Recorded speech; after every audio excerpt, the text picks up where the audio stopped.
Hello, আসসালামু আলাইকুম। আজকে আমি গাটি কচু রান্না করব। তা আমি কড়াইয়ে কিছুটা তেল দিয়ে বেশ কিছুটা পেঁয়াজ কুচি আর গোটা জিরা দিয়ে এটা ভেজে মশলাটা তৈরি করে নেব। এটা আমি রান্নার শেষে ব্যবহার করব শিলপাটায় বেটে। এই মশলাটা যদি দেওয়া যায় রান্নাতে খেতে খুবই ভালো লাগে। গাটি কচুটা আমি গাটি কচু এদিকে সিদ্ধ করে নিয়েছি, ছিলে নেব। আর এদিকে পেঁয়াজ, কাঁচামরিচ আর সরিষা একসঙ্গে পেস্ট করে নিয়েছি। হাফ চামচ পরিমাণ আদা পেস্ট, 1 চামচ পরিমাণ পেঁয়াজ পেস্ট, 1 চামচ পরিমাণ রসুন পেস্ট, স্বাদ মতো লবণ, 1 চামচ পরিমাণ জিরার গুঁড়া, 1 চামচ পরিমাণ ধনিয়া গুঁড়া, হাফ চামচ পরিমাণ হলুদের গুঁড়া দিয়ে এটা ভালো করে কষিয়ে নেব।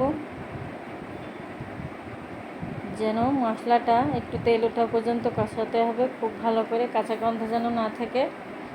একটু পানিও ব্যবহার করে নিয়েছি আমি। এবার গাটি কচুটা আমি ছিলে নিয়েছি, যেহেতু আমি সিদ্ধ করে নিয়েছি। এই কচুটা খুব বেশি কষানো লাগবে না, একটু মশলার মধ্যে কষিয়ে নিয়ে পানি দিলেই হবে। তা আপনারা আমার ভিডিওটা কে কোথা থেকে দেখছেন, যদি ইউটিউব চ্যানেল থেকে দেখেন তাহলে অবশ্যই সাবস্ক্রাইব করে দেবেন, আর যদি ফেসবুক থেকে দেখেন তাহলে ফলো দিয়ে পাশে থাকবেন। এবার আমি গাটি কচুটা কষানো হয়ে গেছে, তা আমি ঝোলের পানি দিয়ে দিয়েছি।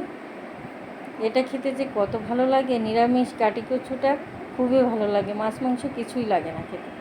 এবার আমার এই কচুটার ভিতরে প্রথমে যে ভাজা মশলাটা রেখেছিলাম সেটা শিলপাটায় বেটে দিয়েছি।